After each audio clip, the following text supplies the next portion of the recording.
it's Miss Kate. Have you ever learned something new and found yourself wondering, how in the world did they come up with this? A hot air balloon, an automobile, an airplane,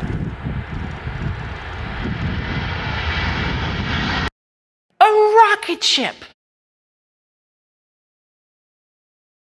Since the beginning of human history, we've been making and doing things, using God's creation in creative new ways.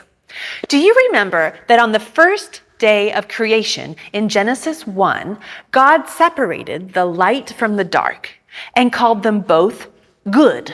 Both were needed for creation to function best. Never-ending daylight would not be good for our planet, nor would never-ending night. Like all powerful things, the sun can both energize and it can burn. One needs to be very careful when dealing with something powerful. There are always benefits and there are always drawbacks. Now, throughout human history, we've used different parts of God's creation for energy and heat. We've burned peat and then coal, which both come from decayed matter in the ground, but found that making heat with these parts of God's creation was pretty messy and not great for our health or lungs. There was a time period when whale oil was the #1 source of artificial light. And eventually we dug deep enough to discover how oil and gas from the ground can be used inside combustion engines to power cars, planes, and even rocket ships. With each of these advancements in human knowledge, we have observed drawbacks to using these natural resources. Air that gets smoky and polluted. Water that gets oily and unlivable for animals and fish. Ground soil that gets polluted by chemicals that are the byproducts of industrial processes.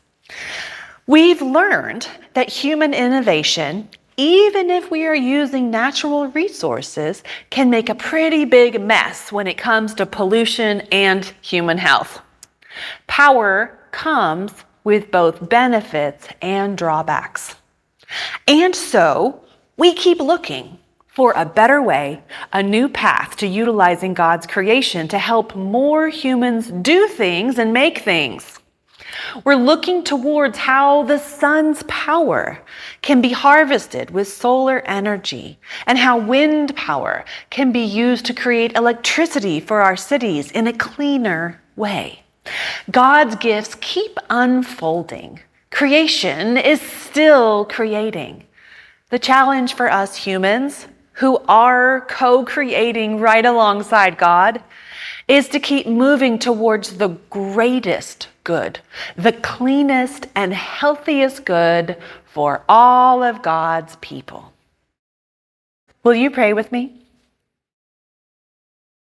Dear God, of the day and the night, of the wind and the rain, God who designed the cycles of our world, the cycles of the stars, and even the cycles of our own lives.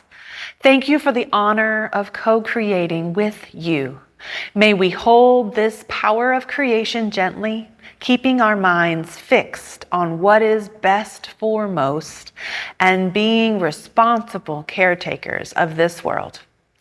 We ask this in the name of the greatest shepherd, Jesus Christ, and we all say, Amen.